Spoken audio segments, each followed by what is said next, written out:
माता रानी की जय। नमस्कार दोस्तों, मेरा नाम आशीष शुक्ला है और मैं आप सभी को आज श्री दुर्गा नवरात्रि व्रत कथा सुनाने जा रहा हूँ। नवरात्रि व्रत कथा। बृहस्पति जी बोले, हे ब्राह्मण, आप अत्यंत बुद्धिमान, सर्वशास्त्र और चारों वेदों को जानने वालों में श्रेष्ठ हो। हे प्रभु, कृपा कर मेरा वचन सुनो। चैत, अश्विन और आषाढ़ मास के शुक्ल पक्ष में नवरात्र का व्रत और उत्सव क्यों किया जाता है? हे भगवान, इस व्रत का फल क्या है? किस प्रकार करना उचित है? और पहले इस व्रत को किसने किया, सो विस्तार से कहो। बृहस्पति जी का यह प्रश्न सुनकर ब्रह्मा जी कहने लगे, हे बृहस्पति, प्राणियों का हित करने की इच्छा से तुमने बहुत ही अच्छा प्रश्न किया है। जो मनुष्य मनोरथ पूर्ण करने वाली दुर्गा, महादेवी, सूर्य और नारायण का ध्यान करते हैं, वे मनुष्य धन्य हैं। यह नवरात्र व्रत संपूर्ण कामनाओं को पूर्ण करने वाला है। इसके करने से पुत्र चाहने वाले को पुत्र, धन चाहने वाले को धन, विद्या चाहने वाले को विद्या और सुख चाहने वाले को सुख मिल सकता है। इस व्रत को करने से रोगी मनुष्य का रोग दूर हो जाता है और कारागार में हुआ मनुष्य बंधन से छूट जाता है। मनुष्य की तमाम आपत्तियां दूर हो जाती हैं और उसके घर में संपूर्ण संपत्तियां आकर उपस्थित हो जाती है। बांधा और काकबांधा को इस व्रत के करने से पुत्र उत्पन्न होता है। समस्त पापों को दूर करने वाले इस व्रत के करने से ऐसा कौन सा मनोरथ है जो सिद्ध नहीं हो सकता? जो मनुष्य अलभ्य मनुष्य देह को पाकर भी नवरात्र का व्रत नहीं करता, वह माता पिता से हीन हो जाता है, अर्थात उसके माता पिता मर जाते हैं और अनेक दुखों को भोगता है। उसके शरीर में कुष्ठ हो जाता है और अंग से हीन हो जाता है, उसके संतानोत्पत्ति नहीं होती है। इस प्रकार वह मूर्ख अनेक दुख भोगता है। इस व्रत को न करने वाला निर्दयी मनुष्य धन और धान्य से रहित होता है, भूख और प्यास से के मारे पृथ्वी पर घूमता है और गूंगा हो जाता है। वह जो विधवा स्त्री भूल के इस व्रत को नहीं करती है, वह पतिहीन होकर कर नाना प्रकार के दुखों को भोगती है। यदि व्रत करने वाला मनुष्य सारे दिन उपवास ना कर सके तो एक समय भोजन करे और उस दिन बांधुओं सहित नवरात्र व्रत की कथा का श्रवण करे। हे बृहस्पति, जिसने पहले इस व्रत को किया है उसका पवित्र इतिहास मैं तुम्हें सुनाता हूँ, तुम सावधान होकर सुनो। इस प्रकार ब्रह्मा जी का वचन सुनकर बृहस्पति जी बोले, हे ब्राह्मण, मनुष्यों का कल्याण करने वाले इस व्रत के इतिहास को मेरे लिए कहो। मैं सावधान होकर सुन रहा हूँ, आपके शरण में आए हुए मुझ पर कृपा करो। ब्रह्मा जी बोले, पीठत नामक मनोहर नगर में एक अनाथ नाम का ब्राह्मण रहता था। वह भगवती दुर्गा का भक्त था। उसके संपूर्ण सद्गुणों से युक्त मनो ब्रह्मा की सबसे पहली रचना हो ऐसी यथार्थ नाम वाली सुमत नाम की एक अत्यंत सुंदर पुत्री पैदा हुई। वह कन्या सुमत अपने घर के बालकपन में अपनी सहेलियों के साथ क्रीड़ा करती हुई इस प्रकार बढ़ने लगी जैसे शुक्ल पक्ष में चंद्रमा की कला बढ़ती है। उसका पिता प्रतिदिन दुर्गा की पूजा और होम किया करता था। उस समय वह भी नियम से वहाँ उपस्थित होती थी। एक दिन वह सुमति अपने सखियों के साथ खेलने लग गई और भगवती के पूजन में उपस्थित नहीं हुई। उसके पिता को पुत्री की ऐसी असावधानी देखकर क्रोध आया और पुत्री से कहने लगा, हे दुष्ट पुत्री, आज प्रभात से तुमने भगवती का पूजन नहीं किया, इस कारण मैं किसी कुष्ठी और दरिद्री मनुष्य के साथ तेरा विवाह करूँगा। इस प्रकार कुपित पिता के वचन सुनकर सुमति को बड़ा दुख हुआ और पिता से कहने लगी, हे पिताजी, मैं आपकी कन्या हूँ, मैं आपके सब तरह से अधीन हूँ, जैसे आपकी इच्छा हो वैसा ही कीजिए।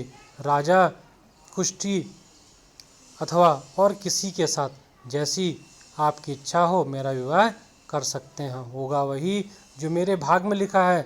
मेरा तो इस पर पूर्ण विश्वास है। मनुष्य न जाने कितने मनोरथों का चिंतन करता है, पर होता वह है जो उसके भाग में विधाता ने लिखा होता है। जो जैसा करता है उसको फल भी उसी कर्म के अनुसार मिलता है, क्योंकि कर्म करना मनुष्य के अधीन है पर फल दैव के अधीन है।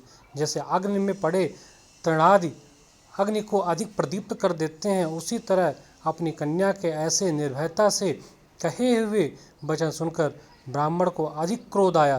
तब उसने अपनी कन्या का एक कुष्ठी के साथ विवाह कर दिया और अत्यंत क्रोध होकर पुत्री से कहने लगा, जाओ जाओ, जल्दी जाओ और अपने कर्म का फल भोगो। देखें, केवल भाग्य के भरोसे रहकर तुम क्या करती हो। इस प्रकार से कहे हुए पिता के कटु वचनों को सुनकर सुमति मन में विचार करने लगी, अहो मेरा बड़ा दुर्भाग्य है जिससे मुझे ऐसा पति मिला। इस तरह अपने दुख का विचार करती हुई वह सुमति अपने पति के साथ वन में चली गई।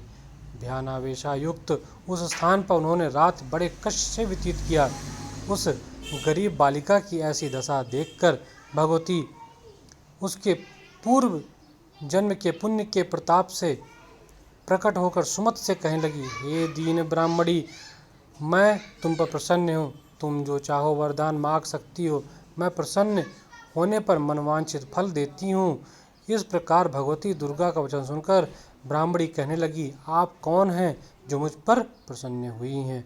वह सब मेरे लिए कहिए और अपने कृपा दृष्टि से मुझे दीन दासी को कृतार्थ कीजिए। ऐसा ब्राह्मणी का वचन सुनकर देवी कहने लगी, मैं आदि शक्ति हूँ, मैं ही ब्रह्मा विद्या और सरस्वती हूँ। मैं प्रसन्न होने पर प्राणियों का दुख दूर कर उनको सुख प्रदान करती हूँ। हे ब्राह्मणी, मैं तुझ पर तेरे पूर्व जन्म के पुण्य के प्रताप से प्रसन्न हूँ। तुम्हारे पुण्य जन्म का वृतांत सुनाती हूँ, सुनो। तुम पूर्व जन्म में निषाद भील की स्त्री थी और अति प्रवृत्ता थी। एक दिन तेरे पति निषाद ने चोरी की। चोरी करने के कारण तुम दोनों को सिपाहियों ने पकड़ लिया और ले जाकर जेल खाने में कैद कर दिया। उस दिन उन लोगों ने तेरे को और तेरे पति को भोजन भी नहीं दिया।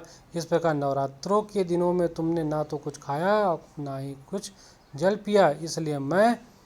इसलिए 9 दिन तक नवरात्र का व्रत हो गया। हे ब्राह्मणी, उन दिनों में जो व्रत हुआ उस व्रत के प्रभाव से प्रसन्न होकर तुम्हें मनवांछित वस्तु दे रही हूँ। तुम्हारी जो इच्छा हो वरदान मांग सकती हो, मांग लो। इस प्रकार दुर्गा के कहे हुए वचन सुनकर ब्राह्मणी बोली कि अगर आप मुझ पर प्रसन्न हैं तो हे दुर्गे, आपको प्रणाम करती हूँ। कृपा करके मेरे पति के कुष्ठ को दूर करो। देवी कहने लगी कि उन दिनों में जो तुमने व्रत किया था उस व्रत के एक दिन का पुण्य अपने पति का कुष्ठ दूर करने के लिए अर्पण करो। मेरे प्रभाव से तेरा पति कुष्ठ से रहित और सोने के समान शरीर वाला हो जाएगा। ब्रह्मा जी बोले। इस प्रकार देवी का वचन सुनकर वह ब्राह्मणी बहुत प्रसन्न हुई और पति को निरोग करने की इच्छा से ठीक है ऐसा बोली। तब उसके पति का शरीर भगवती दुर्गा की कृपा से कुष्ठहीन होकर अति क्रांति युक्त हो गया, जिसकी क्रांति के सामने चंद्रमा की क्रांति भी क्षीण हो जाती है। वह ब्राह्मणी पति की मनोहर देह को देखकर देवी को अति पराक्रम वाली समझकर स्तुति करने लगी। हे दुर्गे, आप दुर्गत को दूर करने वाली हो, तीनों जगत के संताप हरने वाली, समस्त दुखों को दूर करने वाली, रोगी मनुष्य को निरोग करने वाली, प्रसन्न होने पर मनवांछित वस्तु को देने वाली और कुष्ठ मनुष्य का नाश करने वाली हो। तुम ही सारे जगत की माता और पिता हो। हे अम्बे, मुझ अपराध रहित अबला की मेरे पिता ने कुष्ठी के साथ विवाह कर मुझे घर से निकाल दिया। उसकी निकाली हुई पृथ्वी पर घूमने लगी। आपने ही मेरा इस आपत्ति रूपी समुद्र से उद्धार किया। हे दुर्गे, आपको प्रणाम करती हूँ, मुझ दीन की रक्षा कीजिए। ब्रह्मा जी बोले, हे बृहस्पति। इस प्रकार उस सुमति ने मन से देवी की बहुत स्तुति की। उससे की हुई स्तुति सुनकर देवी को बहुत संतोष हुआ और ब्राह्मणी से कहने लगी, हे ब्राह्मणी, उदालक नाम का एक बुद्धिमान, धनवान, कीर्तिमान और जितेंद्रिय पुत्र सिद्ध होगा। ऐसा कहकर वह देवी उस ब्राह्मणी से फिर से कहने लगी, हे ब्राह्मणी, और जो कुछ तेरी इच्छा हो वनवांछित वस्तु मांग सकती हो। ऐसा भगवती दुर्गा वचन सुनकर सुमति बोली कि हे भगवती दुर्गा, आप मेरे पर प्रसन्न हैं तो कृपा कर मुझे नवरात्रि व्रत विधि बतलाइए। हे दयावती, जिस विधि से नवरात्र व्रत करने से आप प्रसन्न होती हैं उस विधि और उसके फल को मेरे लिए विस्तार से वर्णन कीजिए। इस प्रकार ब्राह्मणी के वचन सुनकर दुर्गा जी कहने लगी, हे ब्राह्मणी, मैं तुम्हारे लिए संपूर्ण पापों को दूर करने वाली नवरात्र व्रत विधि बतलाती हूँ, जिसको सुनने से तमाम पापों से छूटकर मोक्ष की प्राप्ति होती है। अश्विन मास के शुक्ल पक्ष की प्रतिपदा से लेकर 9 दिन तक विधि पूर्वक व्रत करें। यदि दिन भर व्रत ना हो सके तो एक समय भोजन करें। पढ़े लिखे ब्राह्मणों से पूछकर कलश घट की स्थापना करें और वाटिका बनाकर उसे प्रतिदिन जल से सींचे। महाकाली, महालक्ष्मी और महासरस्वती इनकी मूर्तियां बनाकर उसे नित्य विधि सहित पूजा करें और पुष्पों से विधि पूर्वक अर्घ्य दें। बिजौरा के फूल से अर्घ्य देने से रूप की प्राप्ति होती है। जयफाल से कीर्ति, दाख से कार्य सिद्ध होता है, आंवले से सुख और केले से भूषण की प्राप्ति होती है। इस प्रकार फलों से अर्घ्य देकर यथाविधि हवन करें। खाद, घी, गेहूँ, शहद, जौ, तिल, विल्प, नारियल, दाख और कदम्ब इनसे हवन करें। गेहूँ होम करने से लक्ष्मी की प्राप्ति होती है। खीर और चंबा के पुष्पों से धन और पत्तों से तेज और सुख की प्राप्ति होती है। आंवले से कीर्ति और केले से पुत्र प्राप्त होता है। कमल से राज सम्मान और दाखों से सुख संपत्ति की प्राप्ति होती है। खड्ड, घी, नारियल, जौ और तिल इनसे तथा फलों से होम करने से मनवांछित वस्तु की प्राप्ति होती है। व्रत करने वाला मनुष्य इस विधान से होम कर आचार्य को अत्यंत नम्रता के साथ प्रणाम करे और व्रत की सिद्धि के लिए उसे दक्षिणा दे। इस महाव्रत को पहले बताई हुई विधि के अनुसार जो कोई करता है उसके सब मनोरथ सिद्ध हो जाते हैं, इसमें तनिक भी संशय नहीं है। इन 9 दिनों में जो कुछ दान दिया जाता है उसका करोड़ों गुना फल मिलता है। इस नवरात्र के व्रत करने से ही अश्वमेघ यज्ञ का फल मिलता है। हे ब्राह्मणी, इस समस्त संपूर्ण कामनाओं को पूर्ण करने वाले उत्तम व्रत को तीर्थ, मंदिर या घर पे विधि पूर्वक अनुसार करें। ब्रह्मा जी बोले, हे बृहस्पति, इस प्रकार ब्राह्मणी को व्रत की विधि और फल बताकर देवी अंतर्ध्यान हो गई। जो मनुष्य या स्त्री इस व्रत को भक्त पूर्वक करता है वह इस लोक में सुख पाकर अंत में दुर्लभ मोक्ष को प्राप्त होता है। हे बृहस्पति, यह दुर्लभ व्रत का महात्म मैंने तुम्हें बतलाया है। बृहस्पति जी कहने लगे, हे ब्राह्मण, आपने मुझ पर अति कृपा की जो अमृत के समान इस नवरात्र व्रत का महात्म सुनाया। हे प्रभु, आपके बिना और कौन इस महात्म्य को सुना सकता है।